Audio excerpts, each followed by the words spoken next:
Assalamualaikum warahmatullahi wabarakatuh. Salam sejahtera untuk kita semua, sahabat pemirsa channel Papi Indo.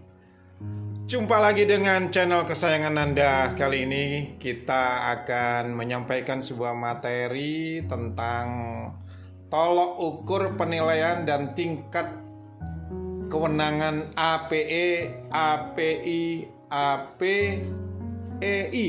Nah, ini narasumber kita adalah langsung Ketua Umum Papindo, Bapak Amri Abbas. Pak Amri, bisa dijelaskan tabel apaan ini?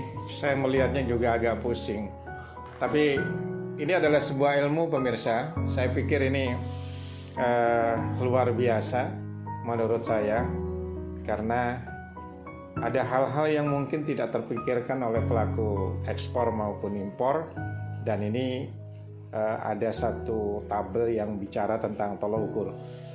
Pak Amri, boleh dijelaskan seperti apa? Ya, jadi ini adalah cara profesi Papindo untuk menilai berdasarkan basis tingkat kriteria kompetensi seseorang telah memenuhi pencapaian pada level mana sesuai dengan skema okupasi di dalam Perkumpulan Ahli Perdagangan Ekspor Indonesia. Nah, jadi di struktur penilaian skema okupasi sesuai dengan jenjang jabatan di Papindo, kita itu ada dari staf ekspor atau staf import, kemudian naik ya staf asisten manajer atau staf supervisor ekspor atau supervisor import, kemudian naik lagi jenjang jabatannya menjadi manajer ekspor, manajer import, kemudian naik lagi sebagai direktur ekspor atau direktur import. Nah, selanjutnya adalah sebagai ahli di dalam perdagangan ekspor import. Kalau di perusahaan dia juga sebagai direktur utama atau direktur ekspor import. Nah, di dalam struktur kepengurusan maupun tingkat keahlian ditentukan di Papindo itu seseorang yang menyatakan atau sudah dinyatakan kompetensi di bidangnya. Contohnya seseorang telah telah memenuhi kualifikasi sebagai staf ekspor dengan kriteria kompetensi yang ada di sebelah kiri dari poin 1 sampai seterusnya ya, itu adalah kriteria kompetensi berdasarkan skema okupasi ya. Itu setelah dia memenuhi maka dianggap dia sudah kompeten. Nah, dalam waktu 1 tahun sejak dia kompeten dan memegang jabatannya, maka yang bersangkutan berhak atau boleh meminta kepada profesi untuk memastikan dia telah pengalaman ya, sudah pengalaman. Nah, boleh mengajukan untuk uji profesi mendapat gelar profesi. Dengan jika sudah lulus dalam uji profesi, maka yang bersangkutan telah memenuhi persyaratan untuk dirinya mendapat standar standar pendapatan yang wajar berdasarkan jenjang jabatannya. Itu kriteria kompetensi poin 1 itu kan keterampilan sebagai ahli perdagangan ekspor atau impor. Ya. Di dalam kotak-kotak tabel itu ada di blok warna abu-abu. Itu maksudnya gimana tuh? Nah, itu artinya pada posisi keterampilan itu dia ke bawah ya. Poin 1, 2. Jadi keterampilan sebagai ahli perdagangan ekspor impor itu secara umum di tingkat paling tinggi itu memenuhi kriteria 2, 3, 4, 5, 6, 7 dan seterusnya. Nah, sementara di sisi bagian sebelah kanan itu memastikan jenjang jabatan sesuai dengan jabatan itu memenuhi kriteria. Kalau M itu mahir, kalau B itu bisa, kalau T itu baru tahu. Jadi contohnya misalnya begini.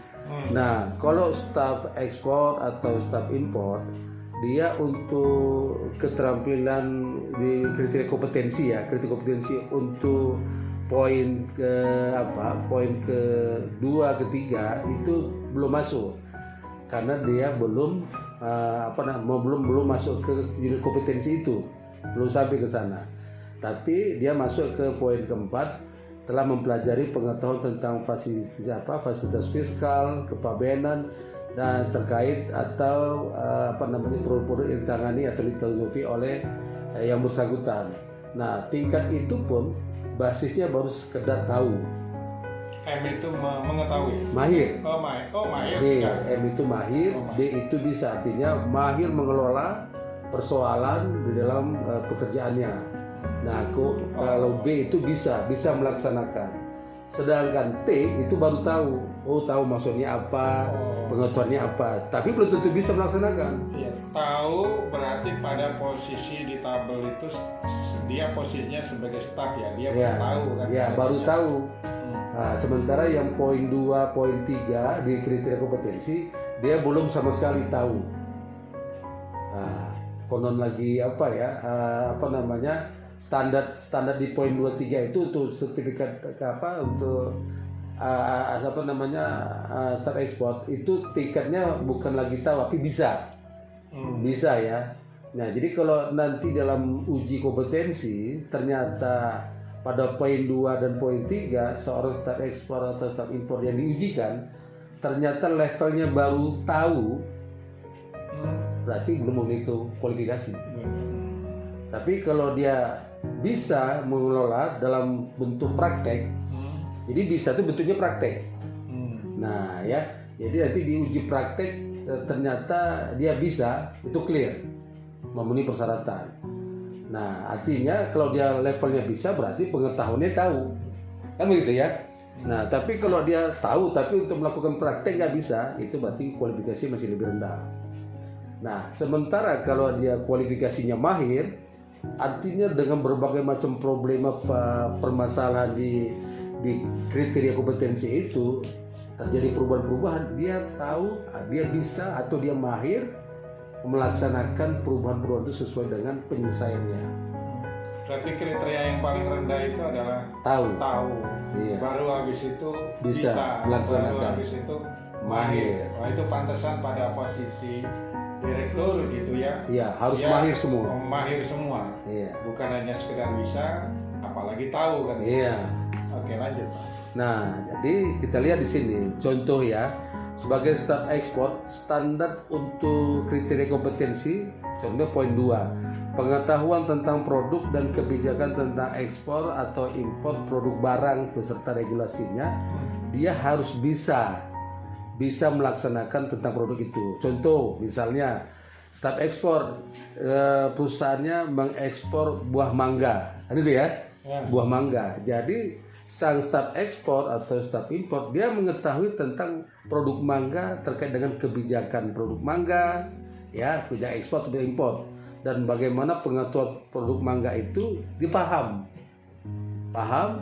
Artinya kalau melaksanakan kegiatan ekspor impor dengan sesuai dengan jabatan dia bisa melaksanakan dengan kriteria jabatan staf tadi ya. Nah, itu dianggap dia bisa. Nah, kan kita di staf ekspor itu ada 8 unit kompetensi. Jadi 8 unit kompetensi terkait pengetahuan produk dia clear.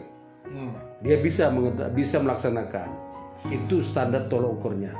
Begitu juga dengan pengetahuan tentang penyedia logistik ya, pelayanan pelabuhan, itu dianggap dia bisa melaksanakan terkait barang itu untuk dilaksanakan di pelabuhan.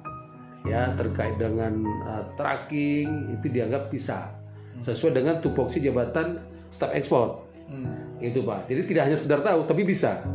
Nah, tapi kalau dia baru tahu tapi melaksanakan belum bisa dalam praktek, belum memenuhi kualifikasi. Nah, selama ini pemerintah atau siapapun gitu kan ya, sudah pernah nggak sih diukur menggunakan tabel ini misalnya kan? Ataukah memang belum sama sekali? Jadi pemerintah itu pada posisi kan pelayanan. Regulasi. Iya, pelayanan. Jadi karena dia pelayanan, dia memandangnya itu atas nama badan usaha. Jadi badan usaha dianggap perwakilan badan usaha siapa. Nah, jadi dianggap kalau pemerintah membuat aturan pelayanan itu setiap badan usaha atau pelaku usaha dianggap sudah memahami aturan pelaksanaan pelayanan, kan begitu. Nah, sementara kita mengatur tingkatan kompetensi di dalam badan usaha yang mengetahui pelayanan itu berdasarkan jenjang jabatannya. Nah, inilah yang kita formulasikan di dalam standar kompetensi. Nah, jadi dalam poin 2 tadi ya, nah seorang direktur mahir ya. Oke. Nah, kemudian manajer pun mahir. Tapi karena ini adalah yang melaksanakan di lapangan adalah tingkatan supervisor atau manajer atau staff ekspor, maka itu dilaksanakan oleh seorang staff ekspor atau staff import. Itulah kondisinya. Bukan yang dikerjakan oleh seorang manajer atau seorang direktur. Seorang manajer atau seorang direktur dia sangat mahir, tapi itu dilaksanakan adalah level untuk level staff. Nah, apabila terjadi masalah, ya kan? Apabila terjadi masalah terkait dengan pekerjaan staff ekspor, nanti kasus ini bisa diselesaikan oleh atasannya, kan begitu? Bagaimana? Jadi karena selevel staff ekspor hanya bisa melaksanakan perintah untuk bermanuver sebagai ahli apa jadi terjadi temuan atau apa, nanti yang bisa mengatasinya adalah atasannya. Nggak mampu dia. Ya. Nah, itu di poin 2 itu, Pak. Ya. Poin 2 katakanlah di situ pengetahuan tentang produk. Misalnya kan, bagi seorang direktur dia harus memang mahir. Nah, untuk mengukur dan menilai bahwa seorang direktur mahir itu pasti ada indikatornya tuh. Iya, ada indikatornya. Sudah ada indikatornya apa saja itu sudah ada turunannya lah ya? Iya, indikatornya itu nanti terlihat di dalam kemampuan unit kompetensi sesuai level sebagai direktur. Itu sudah ada. Jadi nanti seseorang direktur itu telah memenuhi kriteria apabila telah melewati unit kompetensi, uji kompetensi di levelnya. Nah, ini adalah rangkuman dari tolak ukur kriteria kompetensi setiap level. Setiap level. Jadi kita lihat di sini dari setiap levelnya itu posisinya di mana. Jadi kalau ada seseorang ya mengaku sudah pengalaman sekian tahun di perusahaan ekspor impor dan mau uji kompetensi, kan gitu kan? Nah, dia bisa membaca ini, kan gitu. Dia baca ini dia. Kalau dia merasa tahu semua, nah dia mungkin bisa mengklaim dirinya sebagai direktur.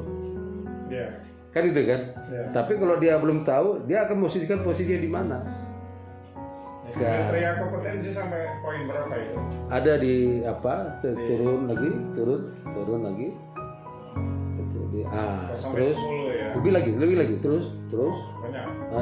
Nah, itu ada 12. Nah, 12 ini adalah rangkuman dari sekian unit kompetensi berdasarkan skema okupasi Papindo yang kita rampungkan secara garis besar. Nah, jadi masing-masing kelihatan di situ, dan ini rangkuman ini kita adopsi sesuai dengan peraturan Presiden nomor 8 tahun 2012 tentang kualifikasi kerja nasional Indonesia KKNI. Jadi dasarnya ini. Nah, jadi jelas dia ya. Jadi kalau seseorang, jadi ini kan gini Pak, bagus ya. Jadi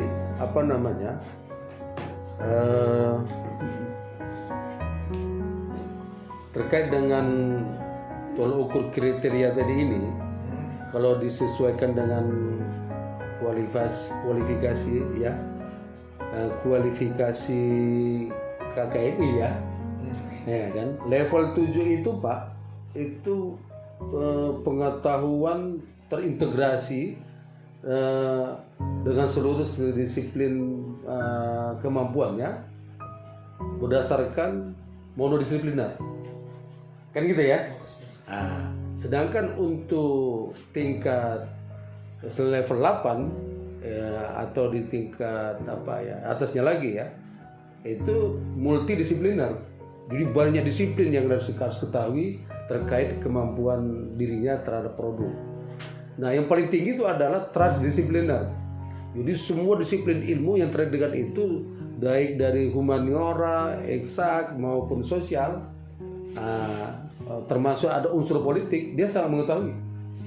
Jadi transdisipliner. Jadi dalam mengatasi ini dia udah sangat fleksibel untuk mencari solusi terkait apa masalah dan apa yang harus dilaksanakan serta solusi apa yang akan dia capai. Nah, Ini, gitu. tolak ukur ini pertanyaan saya yang pertama, untuk siapa? Tolak ukur ini adalah penilaian terhadap seseorang yang diuji sesuai dengan kompetensinya. Siapa saja yang mengaku atau mau memposisikan dirinya sesuai dengan jenjang jabatan yang yang akan dicapai. Jadi contohnya begini. Jadi satu perusahaan atau satu badan tertentu lah membutuhkan tingkat tingkat pimpinan perusahaan atau tingkat jabatan dengan standar level yang ditentukan berdasarkan